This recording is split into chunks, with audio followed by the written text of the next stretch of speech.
दोस्तों, इंडिया या भारत, देश का नाम क्या होना चाहिए? प्रेसिडेंट ऑफ इंडिया लिखा होना चाहिए, प्रेसिडेंट ऑफ भारत? वैसे तो हमारे संविधान में दोनों ही शब्दों को मान्यता दी गई है और देश के प्राइम मिनिस्टर मोदी जी भी अक्सर चुनाव के समय भारत माता की जय और वोट फॉर इंडिया जैसे स्लोगन दे करके देश की 140 करोड़ जनसंख्या से वोट मांगते हैं। लेकिन अब 2024 के लोकसभा चुनाव पास आता देख उन्होंने G20 शिखर सम्मेलन के इन्विटेशन कार्ड पर प्रेसिडेंट ऑफ इंडिया के स्थान पर प्रेसिडेंट ऑफ भारत लिखवाकर देश की जनता को विकास के नाम पर एक और चुनावी मुद्दा पकड़ा दिया है। इंडिया शब्द को हटाने की आवश्यकता क्यों पड़ी, आइए जानते हैं। विपक्षी दलों ने 2024 लोकसभा चुनाव के लिए जो गठबंधन बनाया है उसका नाम रखा है इंडिया। तो सोचो, अब बीजेपी के स्टार प्रचारक मोदी जी यह बात मंच से कैसे कह सकेंगे कि वोट फॉर इंडिया। और मोदी जी ने देश की जनता से यदि सोचो अपील की कि वोट फॉर इंडिया, तो बीजेपी को यह डर है कि देश की जनता यह ना समझने लगे कि मोदी जी विपक्ष बीजेपी छोड़कर विपक्ष की तरफ से वोट मांग रहे हैं। हालांकि देश की जनता इतनी भी बेवकूफ नहीं है जितना कि ये लोग समझते हैं, लेकिन कुछ लोग जरूर हैं। जैसे कि कल की ही एक बताता हूँ, एक ग्रुप में डिस्कशन चल रहा था जहां पे लोग कह रहे थे यार मोदी जी वास्तव में देशभक्त हैं, उन्होंने जो है इंडिया शब्द जो अंग्रेजों की देन है उसको हटा करके भारत रखने जा रहे हैं।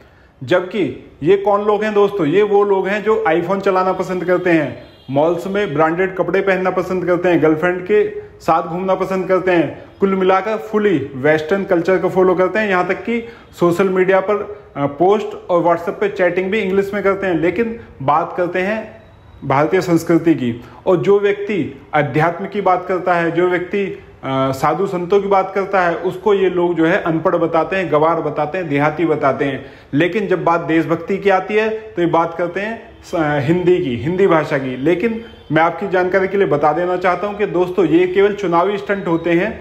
देशभक्ति से इन नेताओं का कोई लेना देना नहीं होता। ये केवल ऐसे स्टंट होते हैं जो चुनाव से ठीक पहले लॉन्च किए जाते हैं, चुनाव के ठीक बाद गायब हो जाते हैं। कुछ लोग जरूर ऐसे होते हैं जो व्हाट्सएप यूनिवर्सिटी से पढ़ के आते हैं और कहते हैं कि यार हिंदी हो तो हिंदी ही हमारी कल्चर है, हिंदी ही हमारी मदर टंग है, हिंदी हिंदुस्तान की पहचान और हिंदी ही बोली जानी चाहिए। तो मेरा उन लोगों से ये सवाल है कि जो व्यक्ति हिंदी बोलता है और लिखता है, क्या वही सिर्फ देशभक्त माना जाएगा? अब से पहले मोदी जी, बल्कि रिसेंटली कर्नाटक में हुए चुनाव में वो कह रहे थे कि वोट फॉर इंडिया, तो क्या वो देशभक्त नहीं है? उनकी तो खुद, वो गुजरात से आते हैं और उनकी खुद मदर टंग गुजराती है, तो क्या वे देशभक्त नहीं है? दोस्तों, आपकी जानकारी के लिए बता दूं कि देश में कुल 28 राज्य हैं और 8 केंद्र शासित प्रदेश हैं, जिनमें अलग अलग भाषाएं जैसे तमिल, तेलुगु, कन्नड़, मराठी, बंगाली, गुजराती और अंग्रेजी बोली जाती है। तो क्या उन राज्यों में जो निवासी रहते हैं, क्या वो देशभक्त नहीं माने जाएंगे? दोस्तों, ये केवल चुनावी मुद्दा होता है, आपको केवल भटकाने का काम किया जाता है। सुप्रीम कोर्ट की ऑफिशियल लैंग्वेज भी अंग्रेजी है। ज्यादातर जो जजेस हैं उनको भी इंग्लिश का ज्ञान है, तो क्या वो देशभक्त नहीं है? यहाँ तक कि कुछ स्टेट जैसे चंडीगढ़, ऐसे कुछ स्टेट हैं जिनकी ऑफिशियल लैंग्वेज इंग्लिश भी है, तो क्या वो देशभक्त नहीं है? बीजेपी ने एक समय में सुप्रीम कोर्ट में खुद हल्फनामा दिया था, जब एक पिटीशन इंडिया शब्द को हटाने के लिए सुप्रीम कोर्ट में पिटीशन डाली गई थी, तो सुप्रीम कोर्ट में खुद एफिडेविट दिया था बीजेपी ने अभी 2015-16 में कि इंडिया शब्द को हटाने की कोई आवश्यकता नहीं है। दोस्तों, इन लोगों का देशभक्ति से कोई लेना देना नहीं होता। ये लोग केवल चुनाव के समय जनता का बेवकूफ बनाते हैं, देश विरोधी और संविधान का सम्मान न करने वाला बताते हैं जो इनका विरोध करते हैं। जबकि आपकी जानकारी के लिए बता दूं कि संविधान के पहले ही अनुच्छेद में लिखा हुआ है कि इंडिया मतलब भारत एक राज्यों का संघ होगा।